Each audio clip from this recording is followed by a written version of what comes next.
Bonjour ou bonsoir, bienvenue sur TV5 Monde et dans l'univers merveilleux de Nec Plus Ultra. Sommaire. Génial et original, un peintre qui s'exporte à l'international. Un maître d'hôtel qui redore le blason de toute une profession. La solidité d'un jeune galeriste qui ne manque pas d'acuité.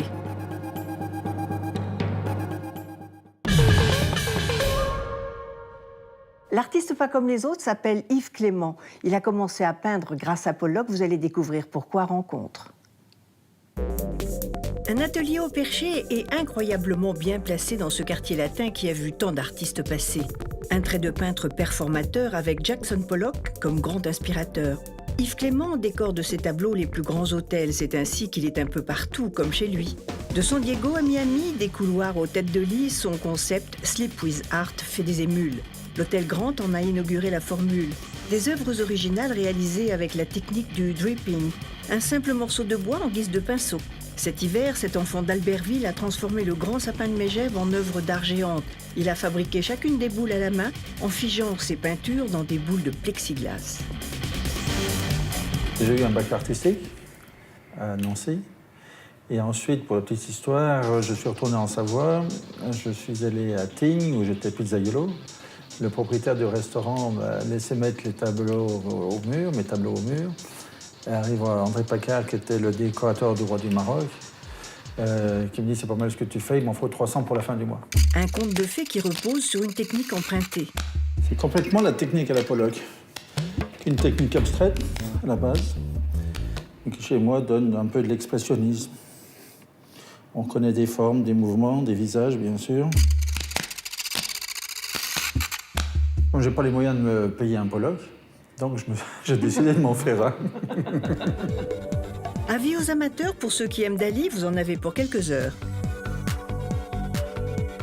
Il y a eu, surtout avec l'action painting, les artistes américains comme Jackson Pollock, dont on parlait tout à l'heure, le renversement fondamental de la peinture. Dans le sens, avant, on prenait une forme qui avait un sens, je prends votre visage, qui a un sens, je la traduis par des signes, que ce soit l'œil, etc., qui ont un sens. Même si je mets un œil ici, comme le cubisme, un autre là, voilà, on le reconnaît toujours comme ça. Avec Pollock, ce renversement de la peinture, c'est simplement des signes auxquels il faut donner un sens. Voilà. Alors moi, j'essaye de trouver le sens immédiat, qui est assez intellectuellement intéressant au moment où ça se fait. Et après, comme je vous dis, je suis aussi spectateur de mes œuvres, comme la plupart de ceux qui ont envie, en tout cas, d'entrer dans l'œuvre et d'essayer de comprendre ce que ça veut dire. Le sens n'est pas toujours là où on l'attend. Il peut jouer des tours surprenants. Ce sont des moments extrêmement, j'appelle ça vraiment magiques, dans le sens où les choses se font, comme vous avez pu vous en rendre compte, très rapidement. Il faut être en permanence sur la branche, dans le sens où il faut faire ce qu'on doit faire, non pas forcément ce qu'on a envie de faire, parce qu'il y a une nuance de taille. Voilà. Peindre par devoir, un manifeste pour un nouveau courant de l'art. Allez, direction Miami pour partir chez un collectionneur à la rencontre de la première œuvre de l'artiste. C'est avec elle que tout a commencé. Avant de s'en éloigner, le peintre a ouvertement copié celui qu'il a tant admiré. Ça, c'est la première? C'est la toute première. J'ai voulu me faire mon propre Pollock, mon propre dripping. Une peinture très habitée par ce geste premier qui l'a tellement inspiré. Et pourtant, son style a évolué et trouvé son propre trajet. Quittons à présent cette maison pour découvrir la suite de son œuvre au Grand Beach Hotel de Miami. Dès l'entrée, une œuvre très grand format nous ouvre ses bras. Ce mélange d'expressionnisme et d'abstraction donne quelque chose de très positif à ses créations. Une œuvre d'art, c'est encore un secret, je vais vous livrer, c'est une déclaration d'amour. C'est une preuve d'amour à ceux qui la regardent. Alors préparons-nous à des effusions car nous partons pour San Diego où 766 de ses créations sont en exposition. Ça fait un beau paquet de déclarations. Bâti en 1910, l'hôtel Grant est un hôtel 5 étoiles qui fait partie du patrimoine historique de la ville. Ses murs accueillent les peintures d'Yves Clément avec beaucoup d'allure. L'histoire est aussi amusante parce que j'ai un ami qui a eu ce chantier à San Diego C'était son premier chantier de décoration. Bon, une fois qu'il est installé, c'est de m'appeler pour me demander 3 grands tableaux pour mettre dans le lobby. Et après, on va dans les chambres, et là, il me dit « Oh, j'ai mis ça en tête de lit, tu n'aurais pas une idée ?» Je lui dis « Pourquoi tu ne mettrais pas une œuvre originale en tête de chaque lit ?» Donc, j'ai tout de suite après envoyé un tableau qui était le deuxième, en noir et blanc, qui était un basketballeur. Et bien sûr, ils ont visiblement aimé ça, en tout cas les propriétaires. Un tableau dans chaque chambre et dans chaque couloir, cela représente un travail colossal. Dans la première mouture, il y en avait 665 à faire et j'en ai fait 766, voilà. Puisque j'étais le seul contractant à finir en temps et en heure, alors que tous les autres ont fini 1 an après. L'hôtel est-il le propriétaire de toutes ces peintures? Elles sont louées pour une période de 10 ans. C'est du bon sens, c'est-à-dire ça représentait, si j'avais dû vendre toutes ces œuvres, le montant aurait été beaucoup trop important. Donc on n'aurait jamais pu obtenir un accord. Ça permet à plusieurs centaines de personnes par jour de voir mes œuvres. Du noir et blanc à la couleur, de San Diego jusqu'à Paris, la peinture d'Yves Clément désintègre la réalité mais reste totalement fidèle à son sujet. Ce qui est très important, c'est l'intégrité. Il faut savoir garder son intégrité et donc trouver son indépendance. Je n'ai jamais fait les choses pour faire plaisir aux autres. J'essaye d'être simplement l'outil de la création, comme je dis toujours. C'est une question de rythme et de puissance dans le rythme, c'est tout. Voilà. Et il faut simplement accepter d'être l'outil. À l'heure où l'on rêve de tout contrôler, le lâcher-prise n'est pas toujours facile à trouver. Et si on essayait de s'y coller?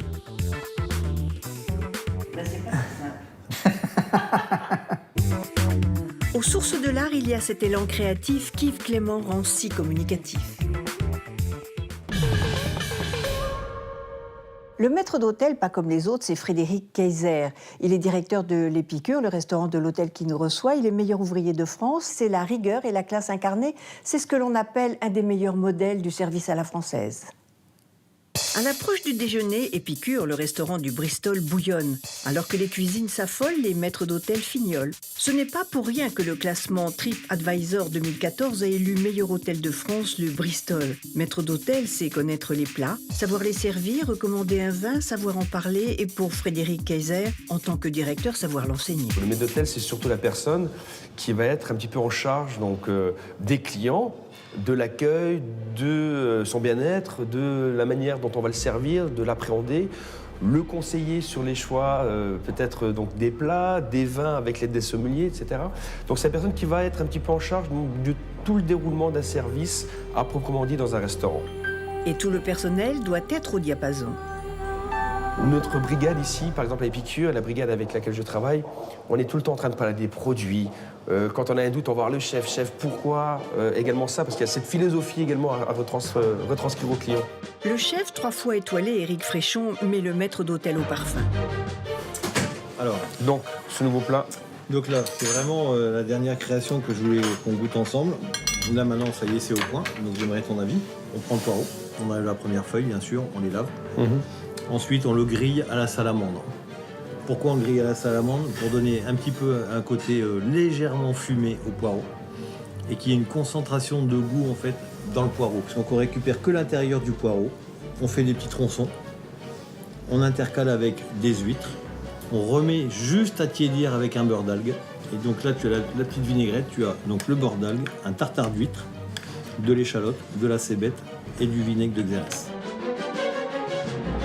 Puis c'est à Frédéric Kayser de transmettre les informations concernant les menus. Romy, les nouveaux plats de la carte, on les voit rapidement s'il te plaît. C'est que ces plats gastronomiques nécessitent une véritable rhétorique. Surtout que sur une année, ils sont pléthoriques. C'est au maître d'hôtel de savoir valoriser tous ces plats minutieusement préparés.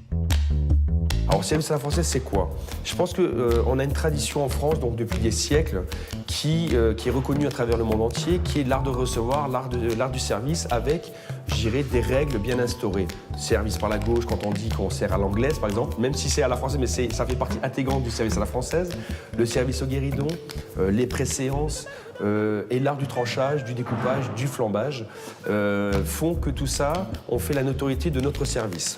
Tout en ayant une connaissance vraiment accrue des produits, de la saisonnalité, de savoir en parler, de donner des anecdotes.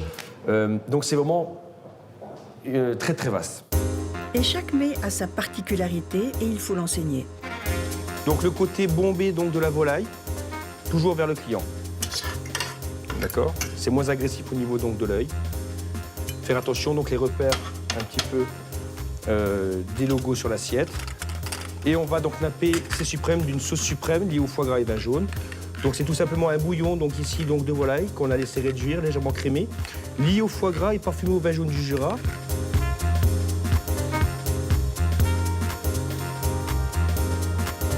Et puis c'est une autre paire de manches qui commence avec le maître sommelier.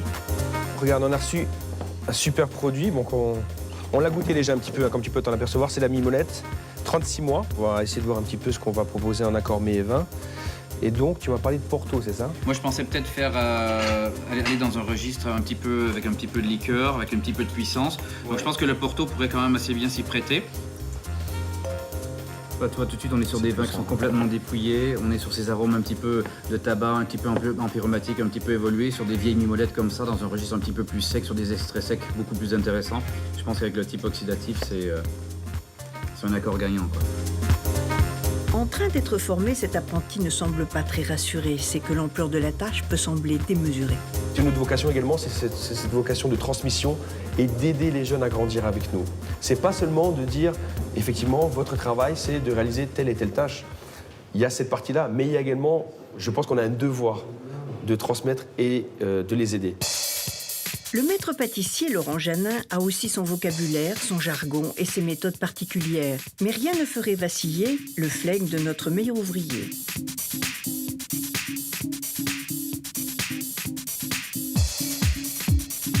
Avant, bien sûr, l'arrivée de chaque client, on va être là, il y a l'art de la table et l'art du service. Donc quand on parle donc, de l'art du service, c'est vraiment directement avec le client. Et l'art de la table, bon, bah, c'est vraiment, j'irai apprêter la salle à manger pour pouvoir accueillir nos clients et déjà les faire rêver quelque part, c'est-à-dire avoir une table bien dressée, donc c'est-à-dire un beau juponnage, bien repassé avec un beau tombant, un beau napperon, des couverts qui sont bien disposés, bien propres, bien brillants, avec une belle porcelaine qui est brillante également, une belle composition florale qui invite les clients bien sûr à s'installer et puis à prendre part, je dirais, à ce moment, à ce voyage gastronomique. N'est pas maître d'hôtel qui veut, il faut être dans différentes matières très talentueux. Il faut être omniprésent sur une table tout en étant un petit peu absent visuellement. J'ai souvent l'habitude de dire que le luxe, finalement, c'est de faire un travail à haut niveau et que ça paraisse très naturel. Loin du maître d'hôtel en poulet, le service chez Frédéric Kayser est une seconde nature. Voilà de quoi redorer le blason de notre belle culture. Nous terminons cette émission avec un de ces jeunes dont nous raffolons. Il a 23 ans. Guillaume est la 5e génération d'antiquaires de la famille Léage. Il injecte à son métier une sacrée dose de modernité et c'est très rafraîchissant. C'est en 1992 que la galerie François Léage s'installe au 178 rue du Faubourg Saint-Honoré. En octobre dernier, François Léage nous a quittés de manière prématurée. Son fils Guillaume a hérité de son regard aigu sur le mobilier du XVIIIe siècle et perpétue la tradition familiale de 5 générations d'antiquaires. Une grande galerie sur les épaules d'un si jeune homme, mais on peut dire que cela fait 23 ans qu'il est dedans. J'ai appris mon métier depuis toujours, parce que je suis fils d'antiquaire, de la 5e génération d'une grande famille d'antiquaires.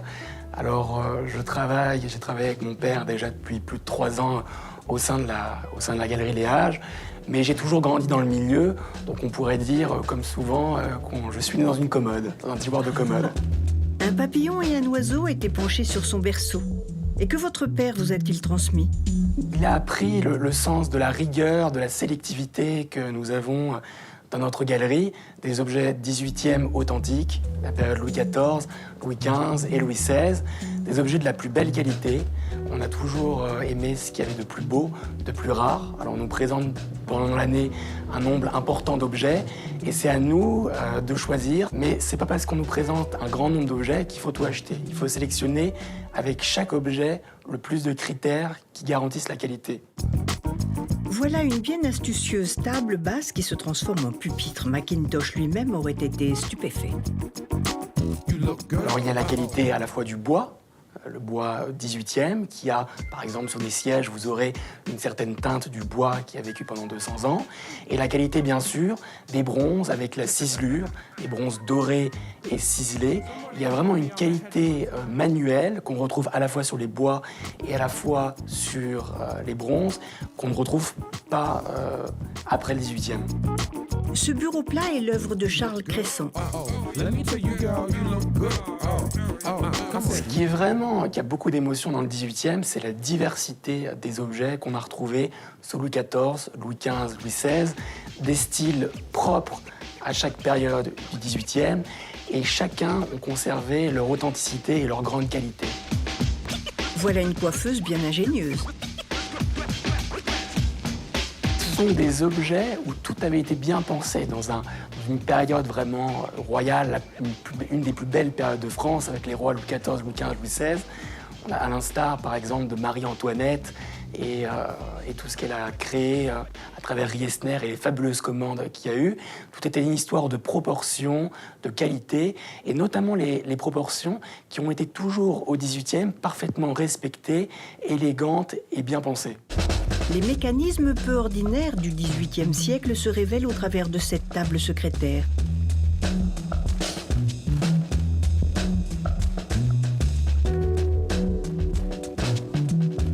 Ce qu'on aime toujours mettre en valeur, c'est mettre de nouvelles acquisitions, de fabuleuses pièces que les clients auront plaisir, aussi bien européens, américains, ou même à présent asiatiques ou même du Golfe, venir voir et découvrir.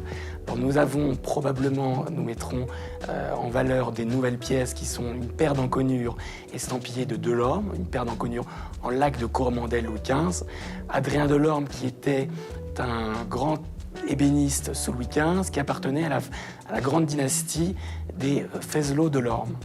Alors ces lacs ont la particularité d'être des lacs de Coromandel, des lacs qu'on cherchait d'Extrême-Orient par bateau.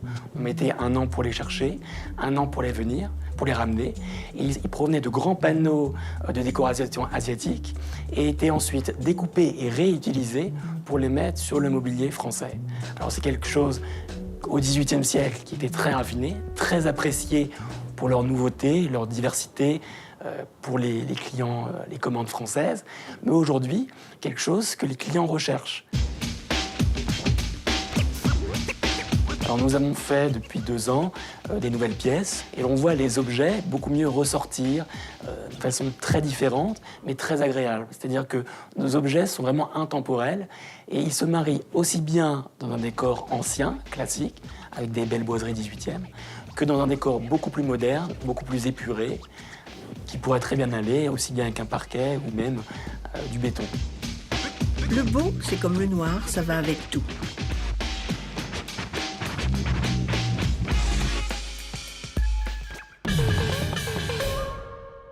La définition du luxe aujourd'hui nous vient de Hollande. C'est l'un des 2 compères des Viktor & Rolf, mais je ne sais plus lequel. Quality, rarity, beauty.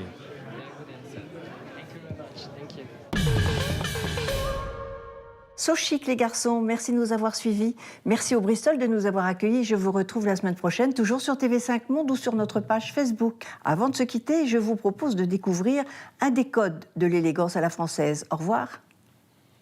Depuis le XVIIIe siècle, Baccarat, par les tables les plus prestigieuses, sa maison à Paris, irradie la lumière d'un art de vivre admiré et adopté à travers le monde. C'est le lieu rêvé pour illustrer l'enseignement dispensé par Sophie de Labigne, fondatrice de l'école L'Art et la Manière. C'est avec l'arrivée de Catherine de Médicis à la cour de France que les premiers signes ostensibles du savoir-vivre à table apparaissent, puisque la légende veut qu'elle importe de l'Italie de la Renaissance les premiers couverts et notamment la fourchette. La fourchette sonne le point de départ d'un art dont les codes rendent hommage à l'élégance et au savoir-vivre avec les autres en toutes circonstances. L'art de vivre à la française, c'est aussi l'origine de créations dont la finesse trouve encore aujourd'hui de nouvelles interprétations. L'essentiel, quand vous êtes invité à dîner ou quand vous allez recevoir, c'est l'ambiance que vous allez pouvoir créer autour de votre dîner. Bien sûr, le fait d'avoir bien dîné, ça va être très agréable, mais de savoir si vous avez pris quelque chose, si vous avez rencontré de nouvelles personnes, s'il y a des nouveaux sujets d'intérêt que vous ignoriez et que tout d'un coup vous donne envie de découvrir d'autres horizons. C'est aussi très important de se dire que la conversation, tout comme la tenue à table, sont les deux piliers de la vie en société. Il faut savoir descendre de son piédestal pour que le savoir-vivre et ses codes ne nous enferment pas dans des pièges de cristal.